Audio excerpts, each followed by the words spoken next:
வணக்கம், நான் உங்கள் முஸ்தபா. மூத்தோர் சொல்லும் முது நெல்லி கனியும், முன்னே கசக்கும் பின்னே இனிக்கும். பகல்காம் தாக்குதலுக்கு எதிராக தேசமே ஒன்றுபட்டு நிற்கிறது. வீழ்ந்த ஒவ்வொரு உயிரும் ஏற்படுத்திய வலியும் வேதனையும்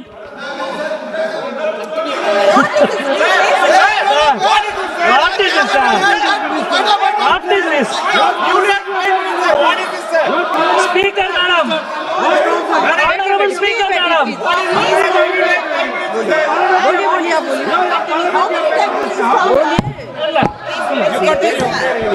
மாண்புமிகு அவைத்தலைவர் அவர்களே, பயங்கரவாத தாக்குதலுக்கு எதிராக இந்த அரசு இந்தியா தொடுத்த எதிர்வினை, அது சார்ந்த ஒரு விவாதத்தை மிகவும் பொறுப்புணர்ச்சியோடு இந்த அவையிலே நடத்துவதற்கு எதிர்க்கட்சிகளாகிய நாங்கள் தொடர்ந்து முயற்சி செய்து கொண்டிருக்கிறோம். இந்த முயற்சி இன்றைக்கு நேற்றைக்கு அல்ல, கடந்த 2 மாதங்களாக இந்த முயற்சியை எதிர்க்கட்சிகள் பொறுப்புணர்ச்சியோடு நடத்தி கொண்டிருக்கிறார்கள். 2 மாதங்களாகவும் பொறுப்புணர்ச்சியினால் என்ன என்று விலை கேட்பதை போல ஆளுங்கட்சி தரப்பு தொடர்ந்து வினையாற்றி கொண்டிருக்கிறது. அவற்றினுடைய ஒரு சான்றுதான் இந்த அவையிலும் இப்பொழுது நடந்திருக்கிறது என்பதை முதலிலே நான் பதிவு செய்கிறேன். பாதுகாப்புத்துறை அமைச்சர் இந்த விவாதத்தை துவக்கி வைத்து பேசினார். 2016ஆம் ஆண்டு உரி தாக்குதல் நடந்த பொழுது ஆளுங்கட்சி என்ன சொன்னதோ, 2019ஆவது ஆண்டு பாலக்கோடு தாக்குதல் நடந்த பின்னணியில் ஆளுங்கட்சி என்ன சொன்னதோ அதுவே தான் இன்றைக்கு மீண்டும் இவர்கள் சொல்லி இருக்கிறார்கள். நீங்கள் பேசிய இவ்வளவுக்கும் பிறகு இந்த தீவிரவாத தாக்குதல் பகல்காமில் எப்படி நடந்தது? தாக்குதல் துவங்கி 1.5 மணி நேரத்துக்கு பிறகுதான் ஒரு உதவியோ தகவலோ அரசுக்கு கிட்டியிருக்கிறது என்ற செய்தி எவ்வளவு பெரிய வெட்கக்கேடானது. 3 அடுக்கு பாதுகாப்பின் தோல்வி, ராணுவத்தின் தோல்வி, CRPF தோல்வி, ஜம்மு காஷ்மீர் காவல்துறையினுடைய தோல்வி, 3னுடைய தோல்வி. இதற்கு யார் பொறுப்பேற்க போவது? அதிகாரிகளா, அமைச்சரா? ஒரே தேசம் ஒரே தலைவர் என்று நீங்கள் சொல்லுகிற மாண்புமிகு பிரதம மந்திரி அவர்கள் இதற்கு பொறுப்பேற்க போகிறாரா? யார் பொறுப்பேற்க போகிறார்கள்? நீங்கள் ஆட்சிக்கு முன்பு வரை நடந்த எல்லா சம்பவங்களுக்கும் நேருவிலே துவங்கி மன்மோகன் சிங் வரை பொறுப்பேற்க வேண்டும் என்று சொல்லுவீர்களே, இப்பொழுது நீங்கள் யாரை கையை காட்டப் போகிறீர்கள் என்ற கேள்வியை நாங்கள் எழுப்ப விரும்புகிறோம். இந்த தாக்குதல் சம்பவம் நடந்த பொழுது சவுதி அரேபியாவிலே இருந்த நம்முடைய மாண்புமிகு பிரதமர் அவர்கள் தங்களது பயண திட்டத்தை குறுக்கிக் கொண்டு உடனடியாக புறப்பட்டார். நேரடியாக பகல்காமுக்கு போக போகிறார் என்று நாடே எதிர்பார்த்தது.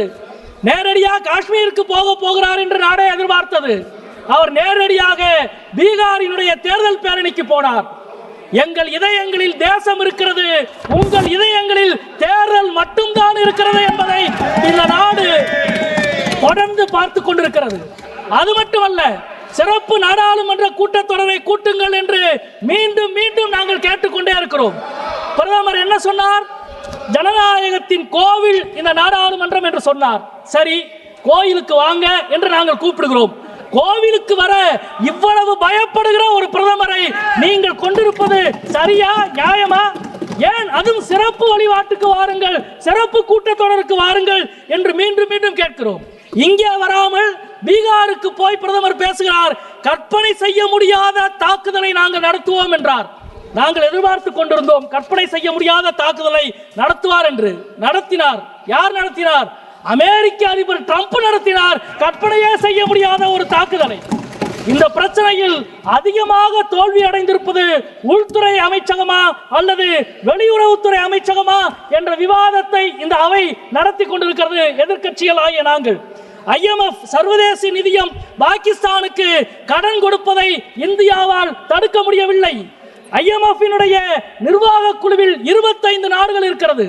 ஒரு நாடு கூட இந்தியாவுக்கு ஆதரவாக வாக்களிக்கவில்லை. உலக அரங்கில் இந்தியாவை தனிமைப்படுத்தி வைத்திருக்கிறீர்கள் நீங்கள் என்பதை இங்கே நாங்கள் சுட்டிக்காட்ட விரும்புகிறோம்.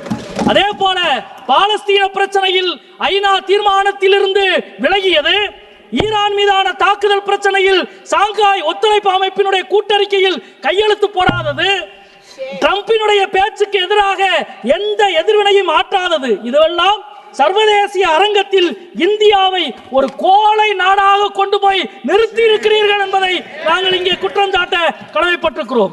எனக்கு முன்னால் பேசிய மரியாதைக்குரிய முன்னாள் அமைச்சர் அனுரா தாக்கூர் அவர்கள் குறிப்பிட்டதை போல இந்தியாவின் நிலைப்பாட்டை உலக நாடுகளுக்கு சொல்லுவதற்கு அனைத்து கட்சி குழுவை நீங்கள் அனுப்பினீர்கள். நாங்கள் எங்கள் கட்சியில் இருந்தோம், எதிர்கட்சிகள் எல்லாம் அதில் பங்கெடுத்தார்கள். என்ன விசித்திரம் தெரியுமா?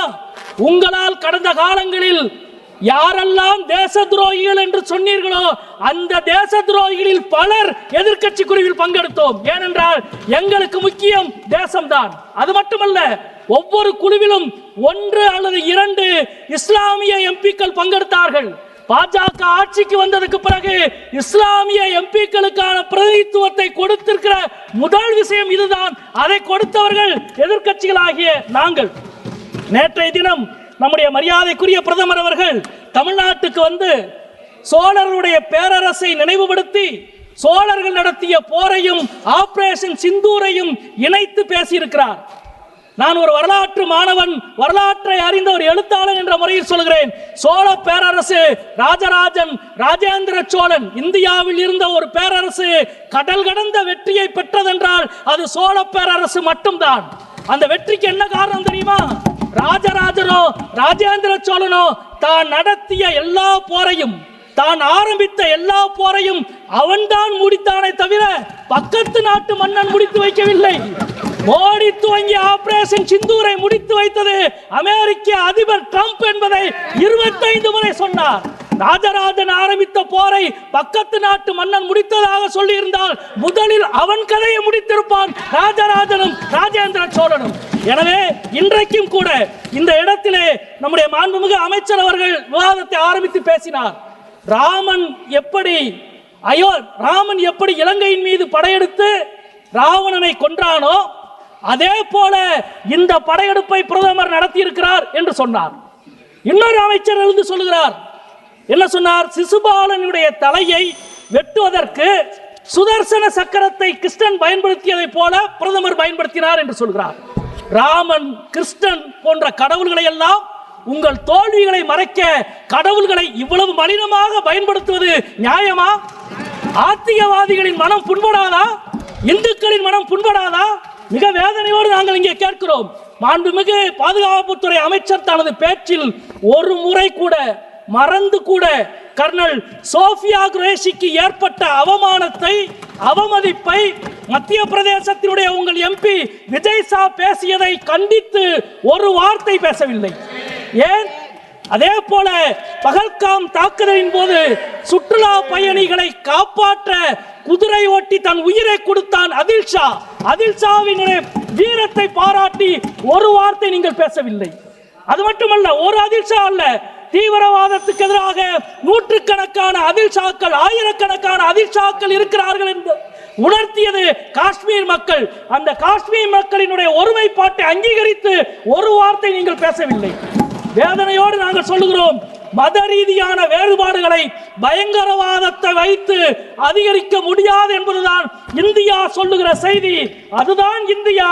அந்த இந்தியாவை உங்களால் ஒருபோதும் பிளக்கவோ வெறுக்கவோ முடியாது.